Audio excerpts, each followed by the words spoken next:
Good evening, everyone. To begin, we would like to acknowledge that the history of our site does not start with Europeans. The town of Ridgefield exists on the ancestral homelands of the Ramapo, Munsee Lenape, and Wishquaesquic people.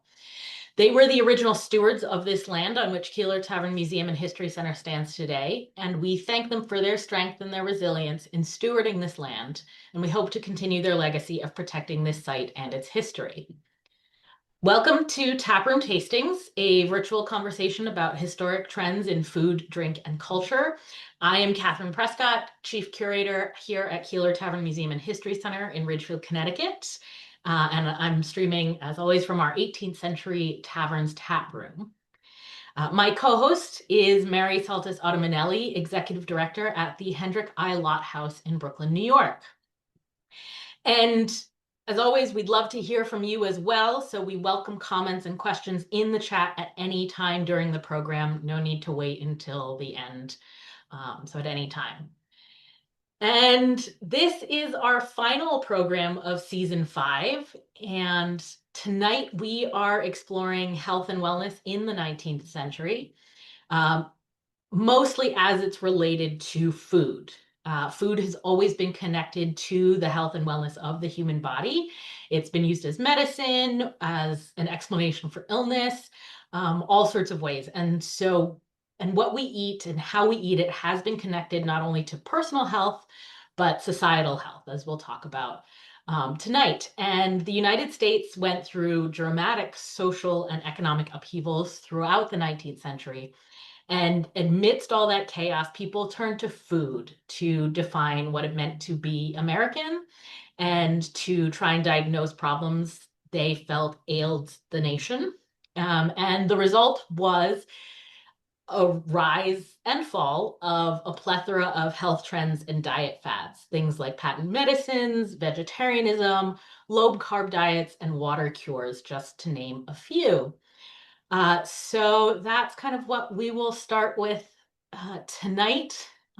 Lots to cover, and we'll probably kind of touch on a lot of different things related to food and health and wellness from the period. And one of the things I think that's going to come up a lot in these different trends is this connection between food consumption and both personal and societal morality.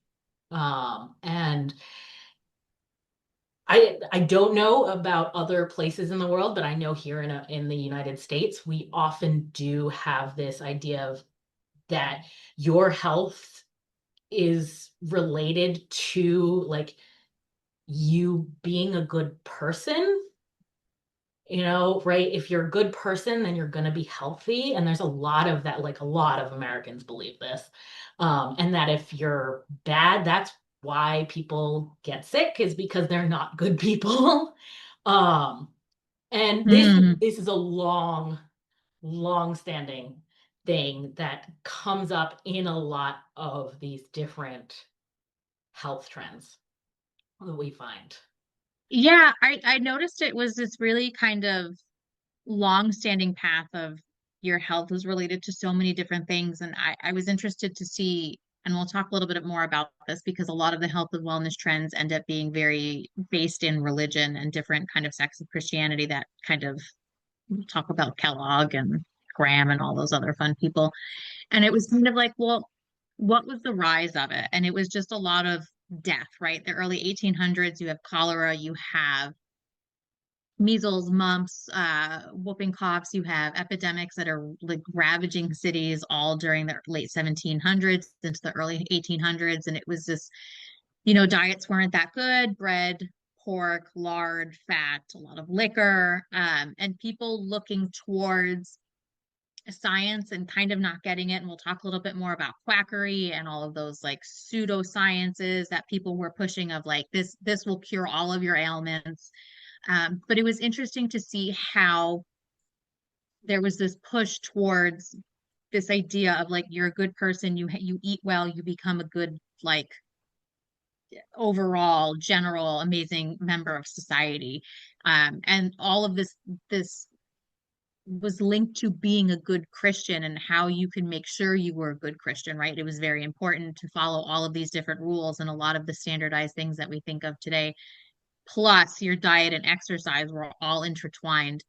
And it was something that a lot of people, even if you weren't part of these specific religions or just different churches, could all kind of like touch on and be like, oh, okay, I can take this into my regular life. Like it was very adaptable to be like, oh, okay, I can try to eat this way and not have to be part of this huge church type of like change in lifestyle, which I thought was really interesting. So I can see, and especially in a pre-social media world of the 19th century, how that spread and how like traveling and how these sanatoriums really picked up popularity and how it was truly just word of mouth of like, oh, I feel great, I was doing this, and how this is going to change my life. And how even in conversation when me and Catherine talk, we're like, you have to try this, you have to read this book, and how that human connection of like feeling better influences the people around you and the things that you were talking about.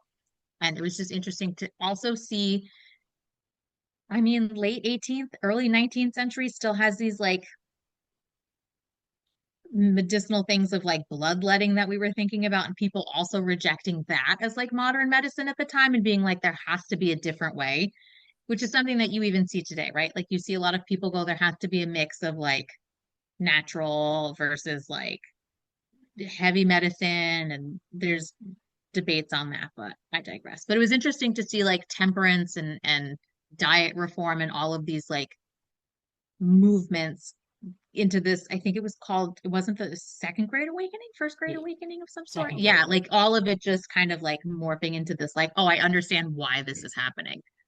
Yeah, I think so. The 19th century is not really an area that I'm super, familiar with. My expertise, my studies have been earlier. So it was really interesting just researching this, is actually really learning a lot about the what is happening socially and Yeah. within the country as well. And I think a lot of it does tie back to, especially the early part of the 19th century, there was so much chaos and upheaval. There was like the economy was just like on a roller coaster, and you have, we've just finished the Revolutionary War. We're a brand new nation, and then Hmm. just, you know, what, 20, 30 years later, we're back at war with Yep. Britain, War of 1812. And then we have this, the whole, we have economic crashes, and,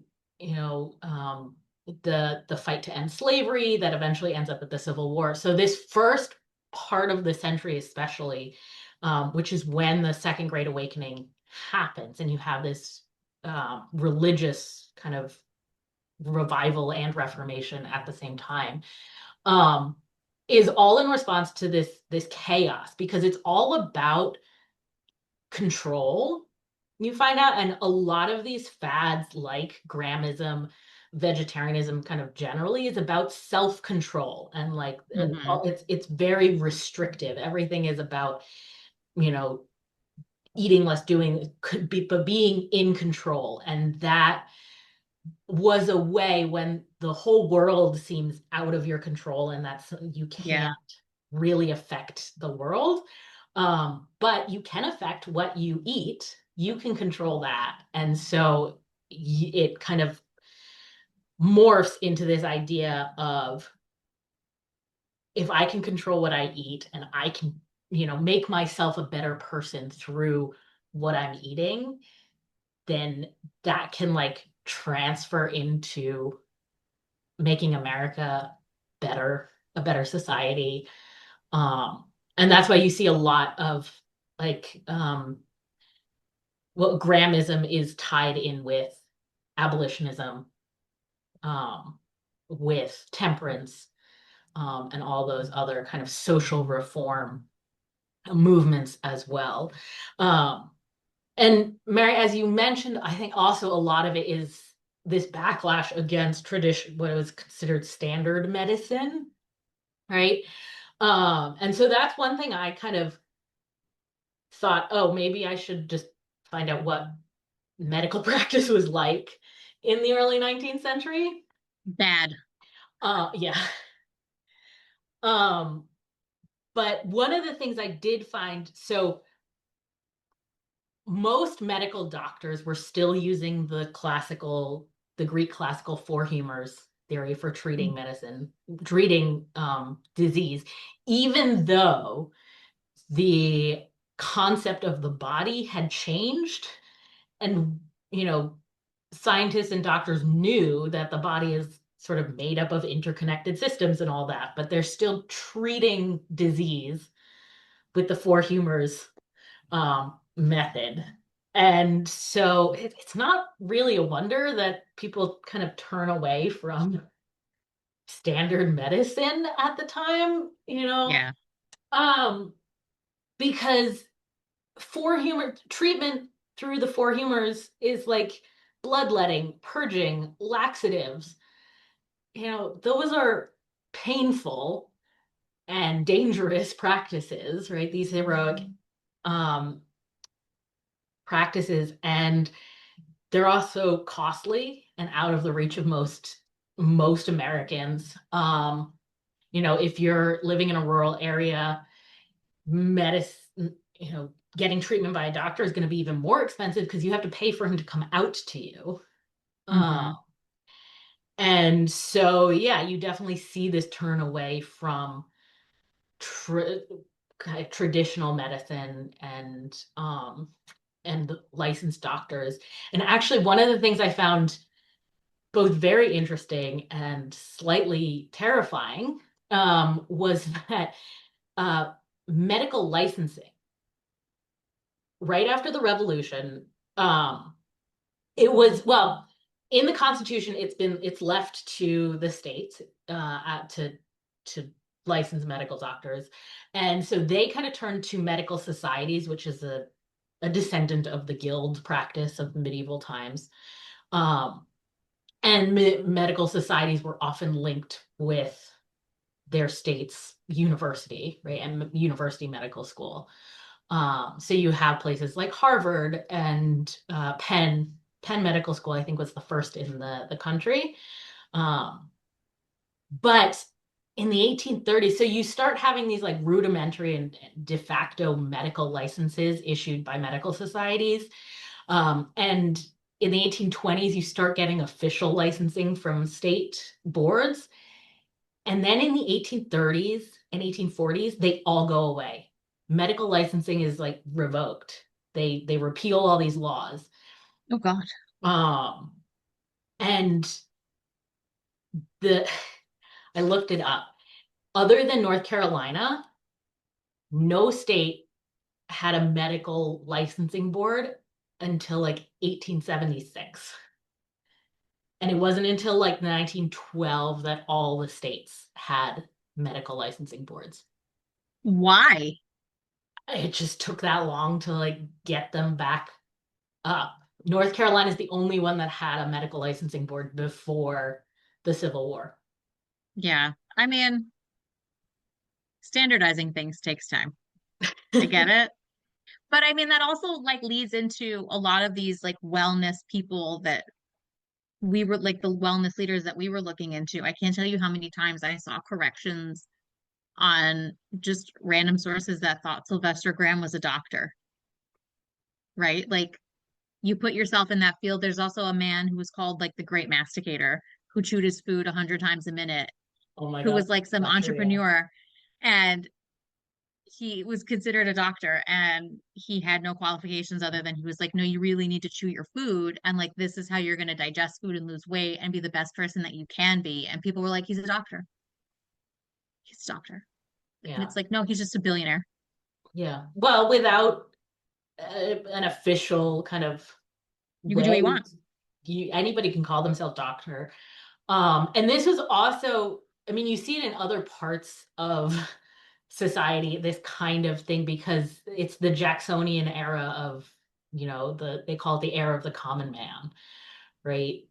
Where it's Mhm. anti-elite. And what did I think? Where did it go? It was, um, It was believed that requiring medical licenses was considered anti-democratic and created unfair monopolies. And so this was why these licensing laws had to be repealed. Um, Y'all. and so then once there's no kind of regulation there, you then have people who start taking advantage of it. And some people are doing it out of good faith, right? They are, some people are truly trying to provide better cures or cheaper cures. This is also a period, the 1830s, there was like a massive cholera epidemic in Europe, and everyone was terrified it was going to come to the United States. And there's no understanding of germ theory yet.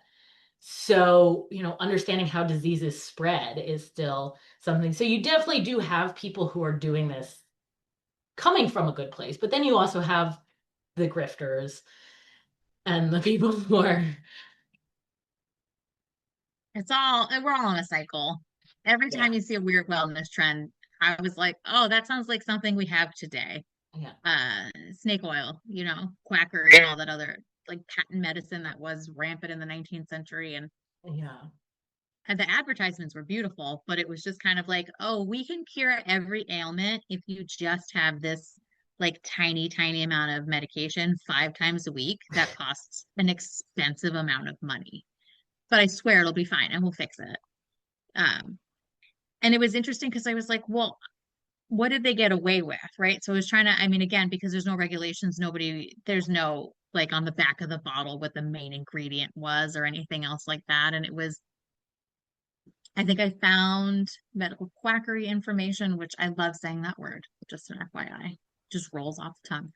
Um, these elixirs and pills, they could be made with anything because there were no regulations. So it was always usually high in some sort of alcohol content, and then it was a mixture of all of our favorite ingredients of opium. I saw cocaine, morphine, um, and it was like, well, if you take this, you can cure your stomach ache, and also we can cure your colic and all of these things in between, like every kind of cancer that you think you might have.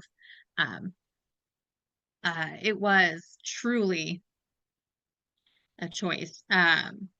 But I wish, I mean, the unfortunate part is that they were all kind of marketed towards, I saw a lot for infant and children and women.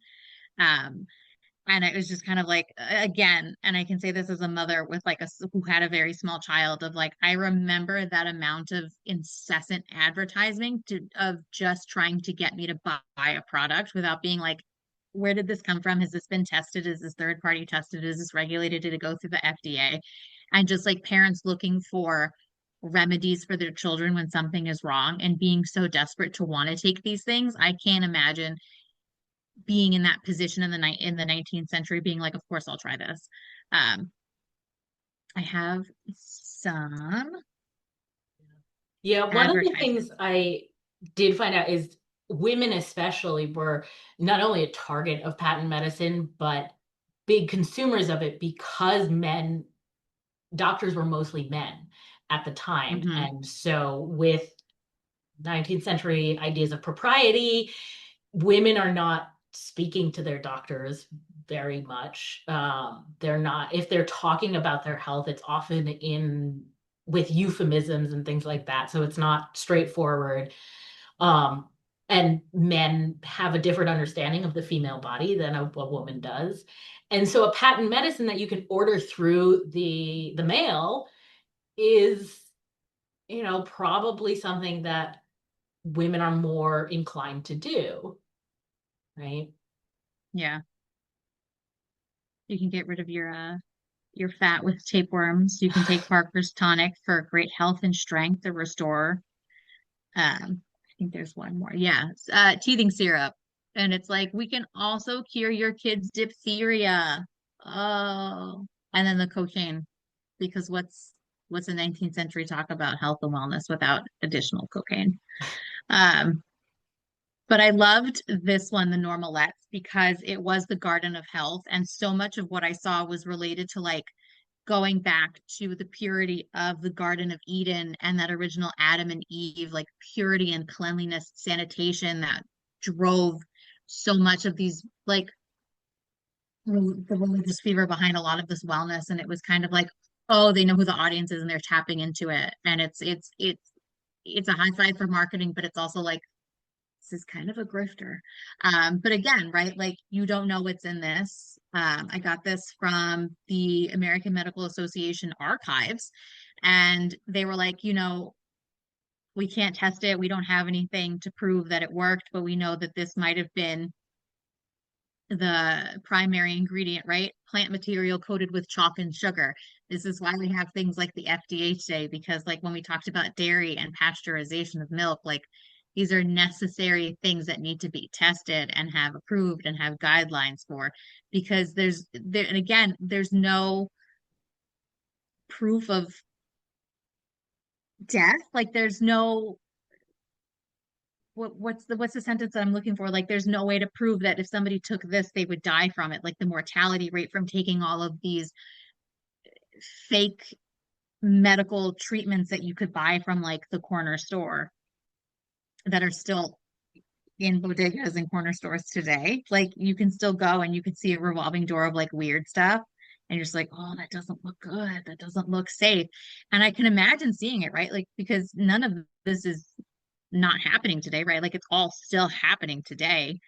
I mean, if you put this on a colorized thing and had some like Instagram health influencer being like, "Oh my God, I feel amazing doing this," like they would have people who would buy it, right? Because then there's always an audience for it, because there's always those people, like you said, who want to be in control of their health because it's something that they can be in control of, and it's just like choices.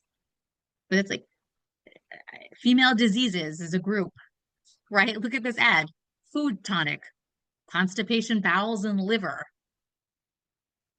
Growing child. Growing child isn't. Group 9. It just says overweight, rejuvenation, indigestion, bladder and kidneys, right? Like there's these levels of cleanliness, of sanitation, of health within all of these pseudosciences and all of these pseudo medications that we looked at. And it was like, with that, and like, it's a lot. Yeah. I do want to make Chelsea had a mention. great question. Chelsea asked, whenever we talk about ingredients such as cocaine or opium, etc., I wonder were people walking around like totally messed up. I would say yes. Um, I would say that everybody, just seemed like they took an extra gummy these days.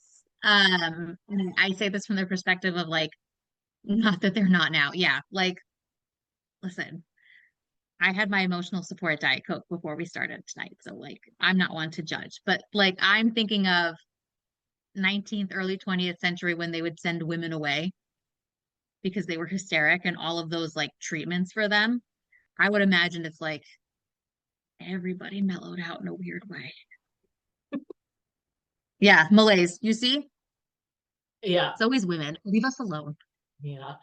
Um, so I did want to mention that here in Ridgefield, we had a family of doctors, the Perrys, who for 120 years, basically the entire 19th century, treated the people of Ridgefield. And one of the doctors, Nehemiah Perry, did develop his own medications, which we have in the collection, full of powders, mysterious powders. They're all sealed still. Um, so Nehemiah Perry was the kind of the middle Perry doctor. His father was the doctor from 1772. Nehemiah trained under him, and his practice began in 1811 and would last about 55 years through the 1860. And this was a time when doctors would call on their patients at home. And so actually, he claimed to have a circuit of about 40 to 50 miles of patients that he would travel around to. And he was considered one of the most skilled physicians and surgeons of the day, known for correct diagnoses of illness. And Fancy. in addition to his skill as a doctor, he was a skilled chemist and he really liked to experiment, hence the medicines. And so in the Georgetown section of the town of Ridgefield, which is down along the Norwalk River, is he built what he called the Glenberg Mills and Chemical Works, which is where he would manufacture these. And so I will share this. So this is a better photo you can see of some of the bottles we have. I don't have a picture of Nehemiah. We do have a picture of his sister, Betsy, who is you see here. This is from our collection. Betsy Perry married Timothy Keeler's nephew, Thaddeus, and they live next door to us. So that's why I showed Betsy here. But you can see, so here's 4 bottles. There's 3 different treatments. So we have dyspeptic remedy. Dyspepsia is just, it's an old term for indigestion. And it was the kind of leading medical malady of the period. And we have some astringent eye water and soluble magnesia powder. But in with these little bottles, you can see the one of the anodyne and astringent eye waters is wrapped in this blue paper, and inside that paper is a little pamphlet that tells you all the different medicines that Dr. Perry can make. Oh, And so it's a double-sided piece, and you can see on one side it has the schedule of domestic medicines. So these are the different types of medicines you can take, and it'll tell you, if you have the medicine, what it's good for. Right? So you see number 3, dyspeptic remedy, used in indigestion and morbid irritability of the stomach. So I just did a couple of, and then the reverse side, if you don't know what medicine to take or you don't know what you need, but you do know what disease you have, you can then look it up by disease, right? And then it would tell you which medicine to take. And these were all available by mail.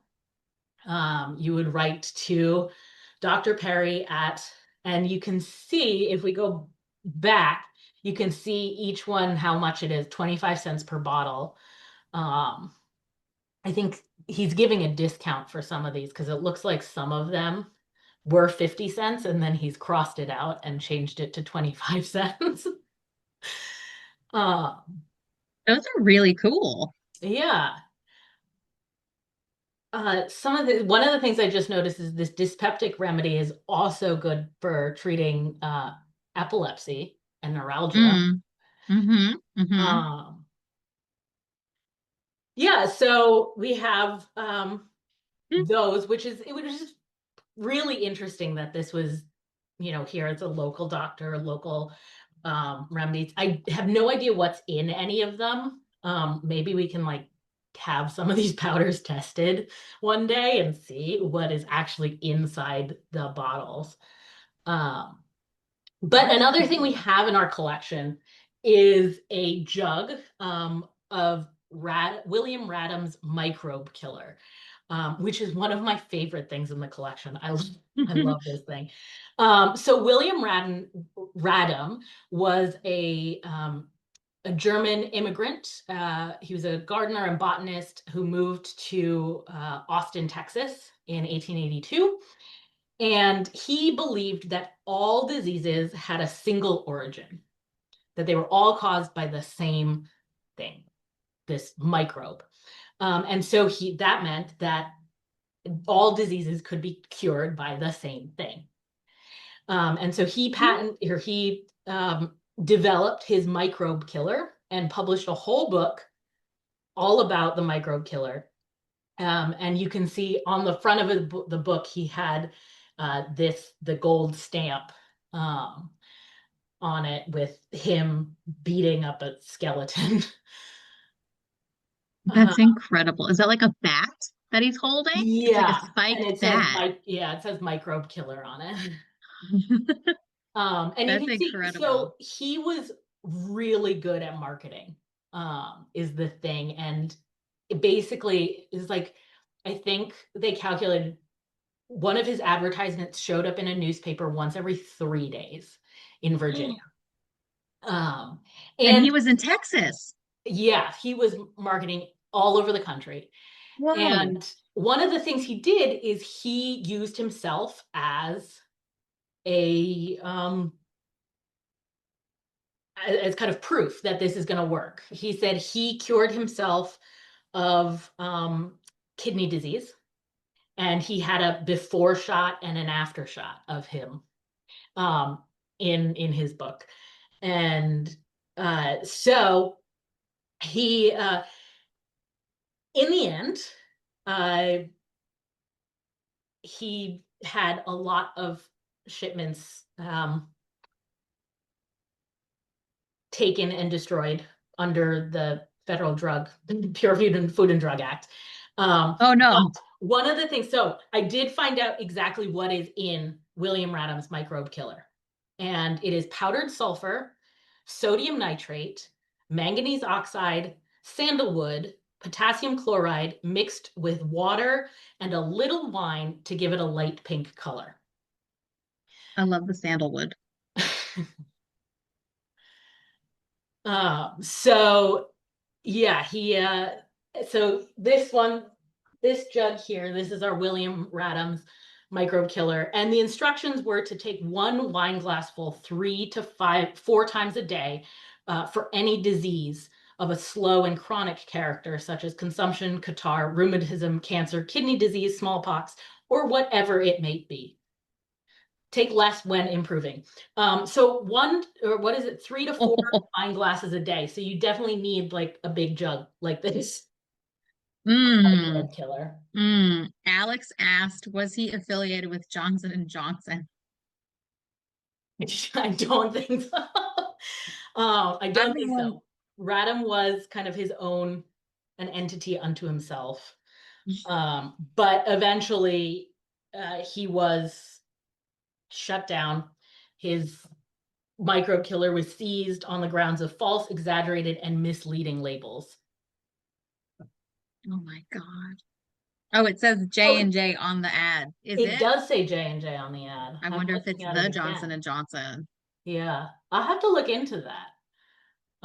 If he did get involved with them. Johnson and Johnson just absorbing all of these like grifter health scams. I mean, it checks out. I digress. Yeah.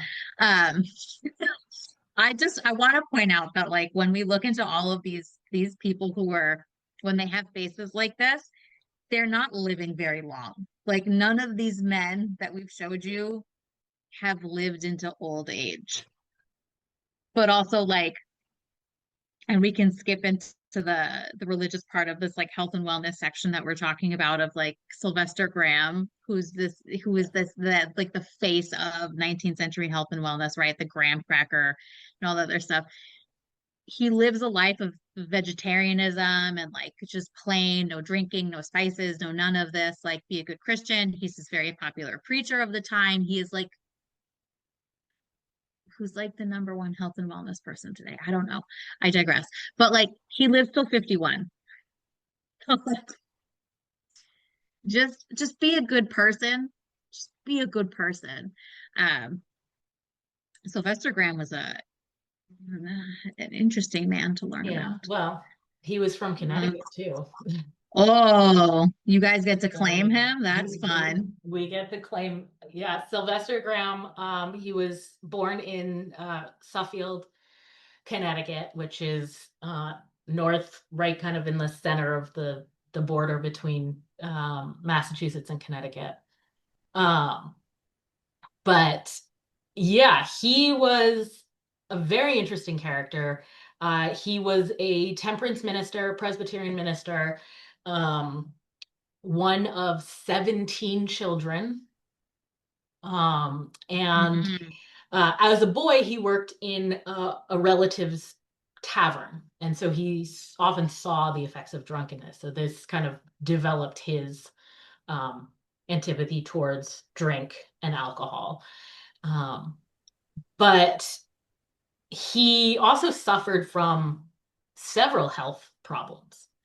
Um, he had a nervous breakdown shortly after being ordained as a minister, and I think he got cholera as well at some point early in his life. And so he kind of turned towards diet and became this figure in the popular health reform movement of the early 19th century.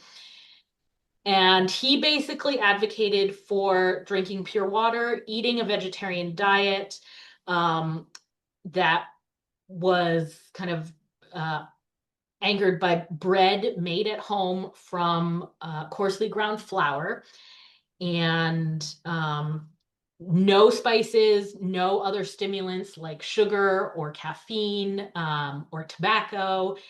And he also encouraged a quote unquote rigorous lifestyle, including sleeping on hard beds and avoiding warm baths. No, I reject all of it. I say this as the vegetarian of the group, right? Like, I'm allowed to, no, no. I will say the more I read up about this man, the more I was like, he must have been a really good public speaker because the more that I learned about him, the more I was like, this is a little too much. But I could understand why people were taking like bits and pieces of his sermons and his like it faux medical advice about how to live and like the proper ways to carry yourself and do all of these things. This man was obsessed with bread. We just gotta talk about it. Um, the treatise on bread, the the opening of this 250-page book about bread that included no specific bread recipe. Just an FYI. There are probably few people in civilized life who were the question put to them directly would not say that they consider bread one of the most, if not the most important article of diet which enters into the food of man. Whole thing. Um, I skimmed it. I'm not gonna lie to you guys. It's a really interesting read. It's not my normal suggestion when people ask me for book suggestions, but like it's free on Gutenberg and Google Books. Peruse it. National Graham Cracker Day is like in July. I would imagine that came into effect because of graham crackers and s'more season. It's the second page that really got me because it was like he can't give you the bread recipe and he can't tell you much, but the most important person and the most important aspect of this is that women need to be making the bread because they're the ones who are infusing it with love and like direction and oversight. And like they would then realize that as no one can feel so deep and delicate an interest for their husbands and children's happiness as they do, so no one can be so proper a person to prepare for them that portion of their ailment which requires a degree of care and attention that they can only spring from the lively, oh no, the screen sharing thing is in front of it, and solitude of a wife and mother. Like I've made my child a grilled cheese and I don't think it's that deep. Um, but it was interesting, like to read about and how he put his words together. There's like, so then there's this excerpt from the Journal of Natural Hygiene that he wrote, and it's like, I highlighted kind of like the important highlight bits of it. Ooh, I moved the Zoom thing and it moved with me. Remember that no stimulating, wonder-working medicine is employed, which treacherously lulls and soothes thy symptoms while it strengthens thy disease. Oof. I swear I know how to read. Um, and it's like you have to purge all of those regular medicinal cure-alls that we were using, and we have to get rid of it, and you have to like cleanse yourself, which is something that you learn so much about. Like me and Catherine were like, did you read about that cleanse? Did you read about that way that they expelled things from you? You have to get rid of it. And then basically the gist of it is like once it's over, your body can cure itself. Obey the laws of thy nature rigidly, and it be assured, if any earthly means will give thee health, thou wilt in the end recover and enjoy it. Um, choices were made. But I did find, oh no,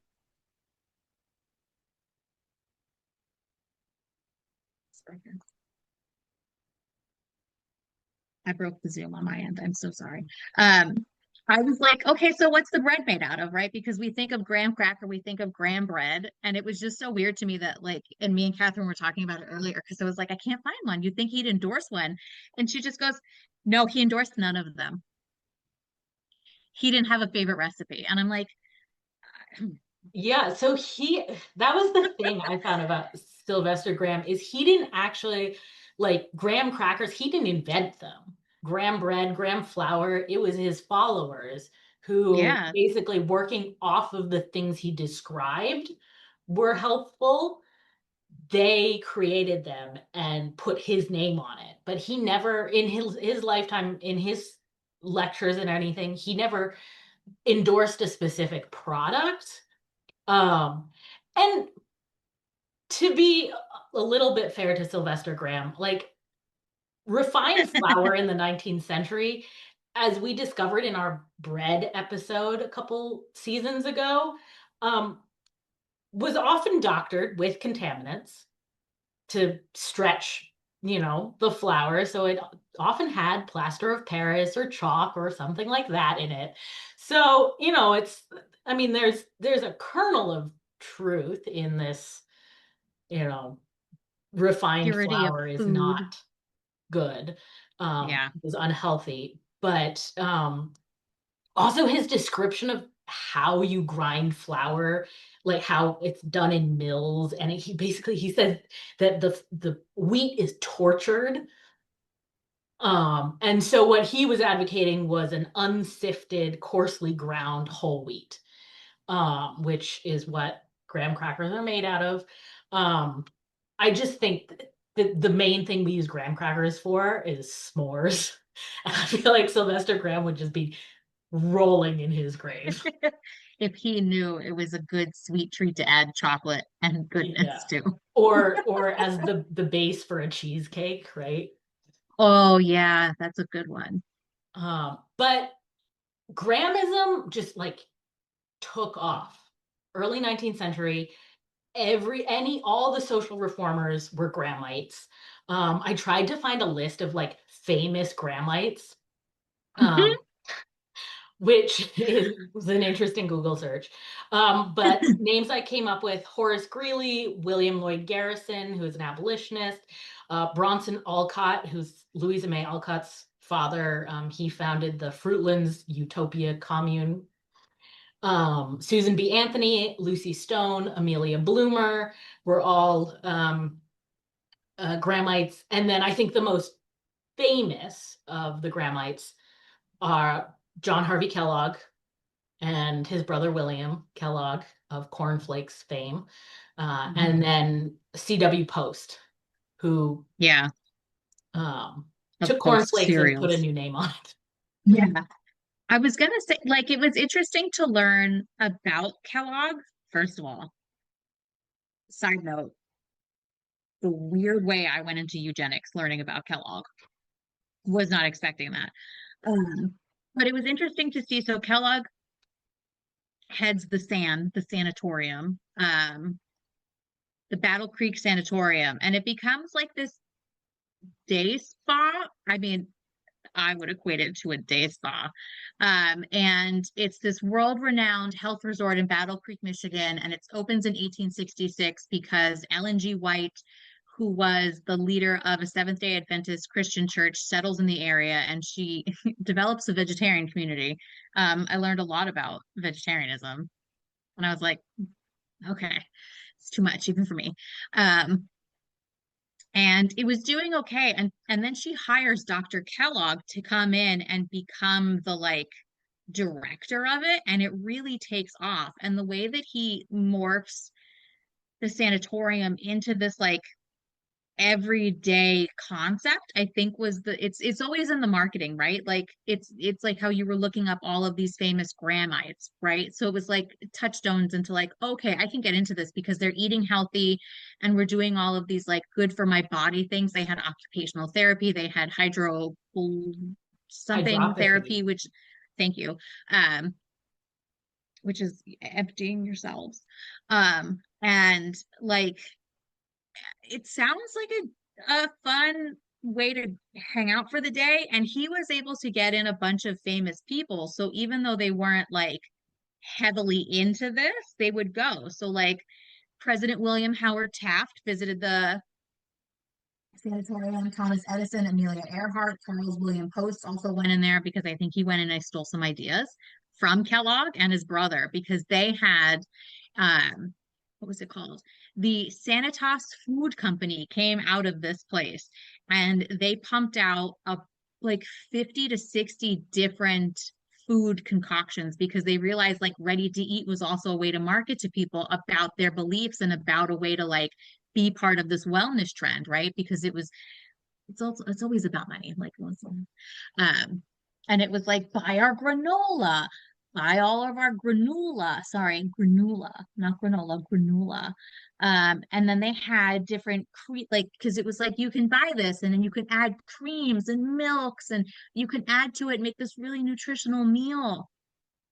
They patented like exercise equipment from this place. It was like huge. They had, let's see, the statistics on this were crazy. Um,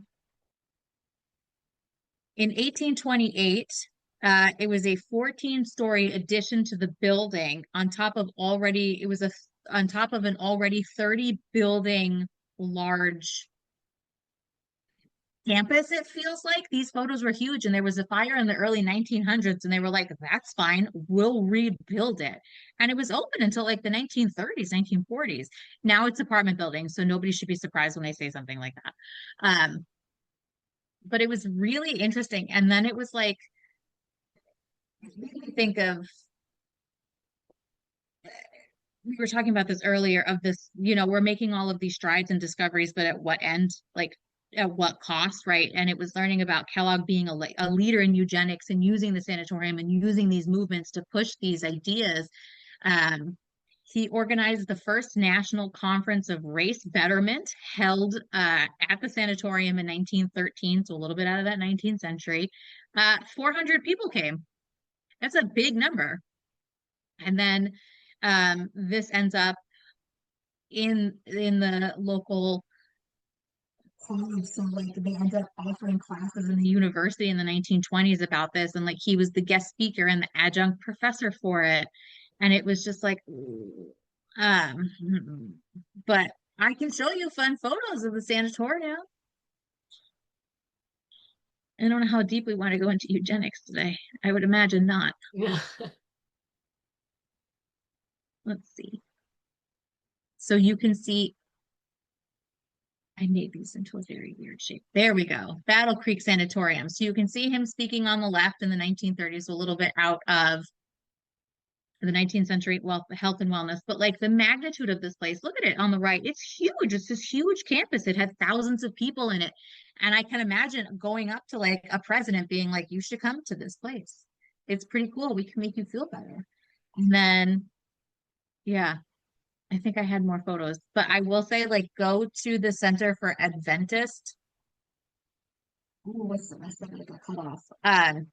The Adventist Church's like main website has a bunch of these archival photos to show you a lot of the things that they had inside. So there was photos about like occupational therapy and like different programs that they led and so many different photos of like the beautiful kitchen, and it had all of these beautiful table settings like you thought you were in a five-star restaurant. And I was like, yeah, no, I could see why people would go to this for like a day or two and like dip their toes into this concept, but immediately be like, oh, I'm just going to take a couple of things. Like the kitchen pushed out peanut butter in the concept that we know today, which is great because I love peanut butter. But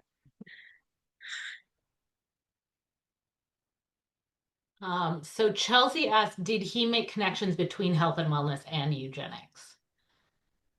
yeah, uh, it sure did, Chelsea. It was a lot of weird, like, you have to eat right, you have to be part of the right church, you have to be the right person. It's a lot related to like how what we were saying earlier of like if you were a good person and you followed all the rules, like you would be chosen. And I mean, eugenics is like picking right. Well, I think that was one of the things I actually found particularly interesting is all of this health and wellness stuff was so much, at least in the 19th century, was so much tied to your not only physical health, but your moral health, your Yeah, spiritual health. yeah. And so none of these kind of, we call them diet fad or fad diets or whatever, but they weren't No, about weight loss, like the same way we use the no, term diet today. no. And it did lead me down a little bit of a rabbit hole into the Yeah. history of dieting for weight loss, and how that's changed, and how today we often talk about dieting. And one of the critiques of, I think, diet culture is often centered around how it's seen as like a very female thing. Women are expected to diet and have this very slender, and if men are dieting, they're not really supposed to talk about the fact that they're dieting, right? Or eating healthy or things like that. But dieting for weight loss in the 19th century, at least until the very, very end of the century, was like a male thing. Um, and at least until the mid 19th century, the quote unquote ideal body type for both male and female was not slim, because skinny meant it was associated with poverty, starvation, and illness, right? And so you wanted to be, plump, not too fat, because by the 18th century, too fat was associated with conspicuous consumption, and that meant moral corruption, right?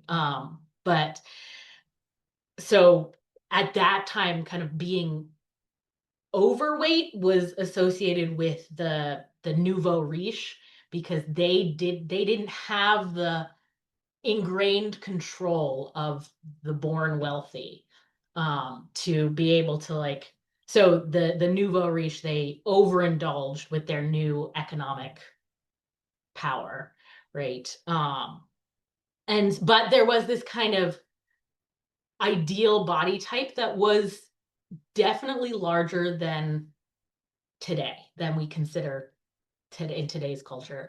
Um, we have so this is a photo, or two photos, of Lillian Russell, who is considered like the Ooh. sex symbol of the 1880s.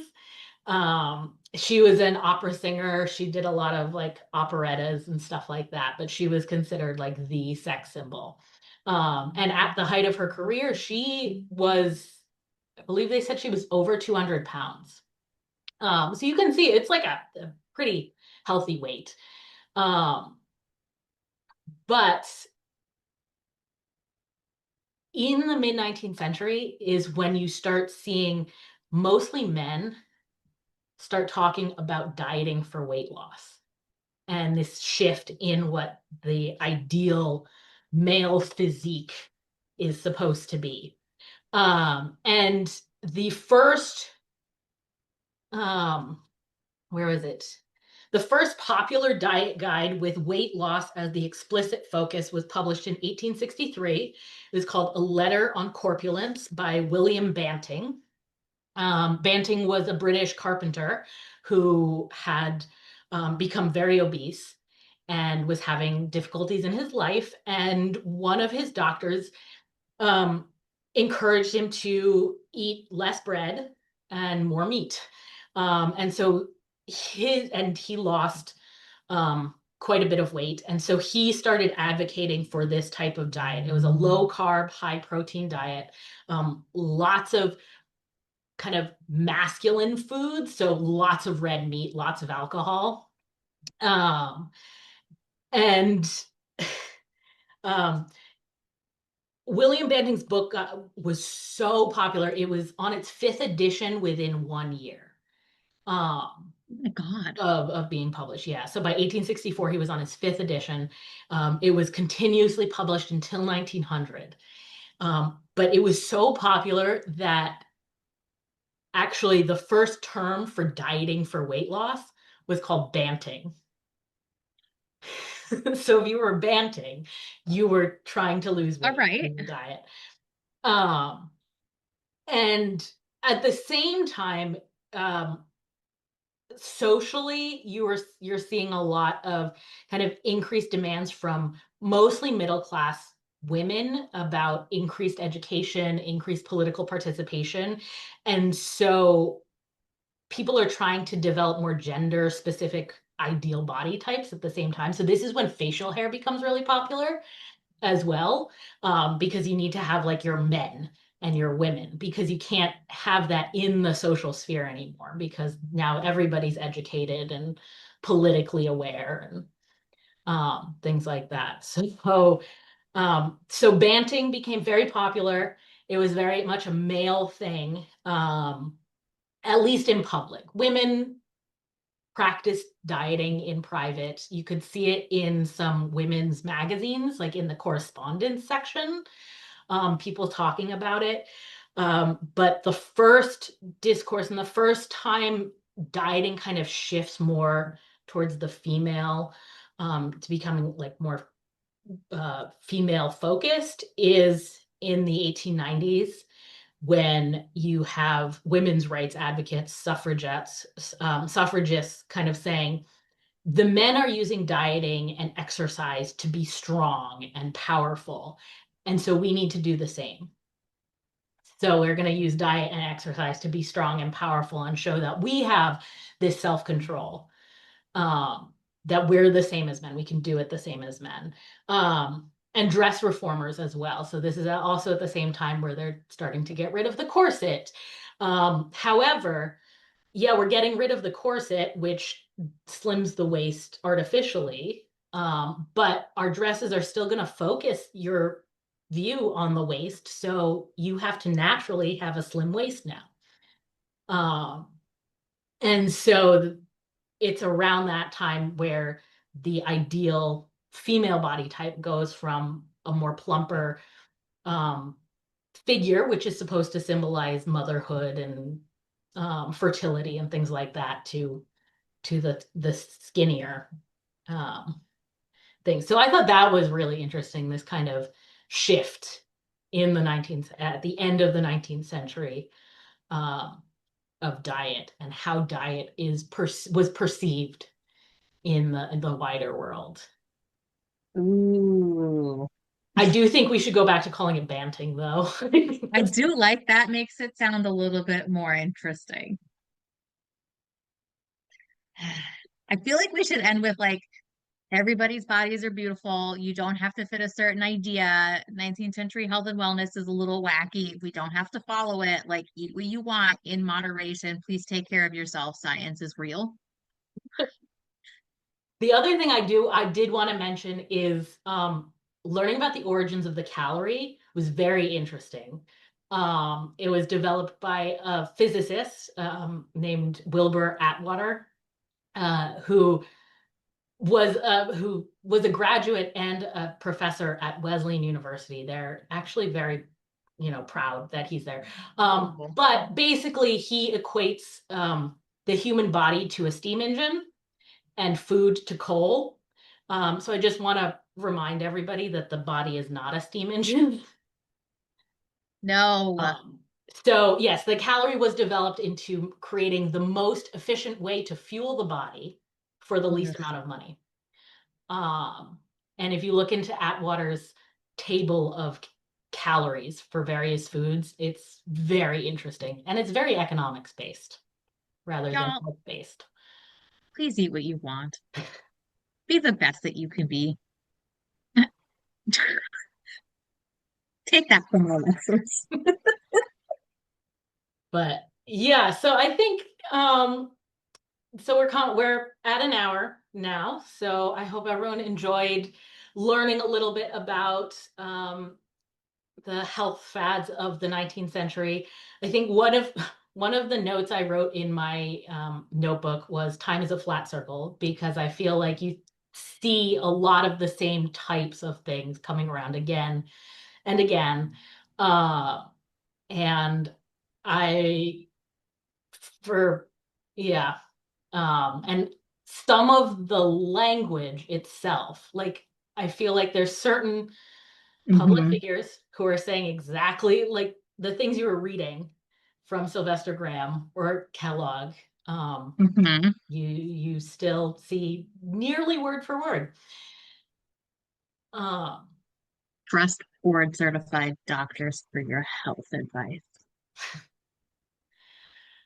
um, Cons- all right. So I hope everyone had an enjoyable evening, that you learned something. And that concludes season 5 of Taproom Tastings. We will be back in the fall with another season. With a whole new set of topics. So keep your eye out for that and for um, the new topics. And we'll start about October, November is when we usually get back into it. So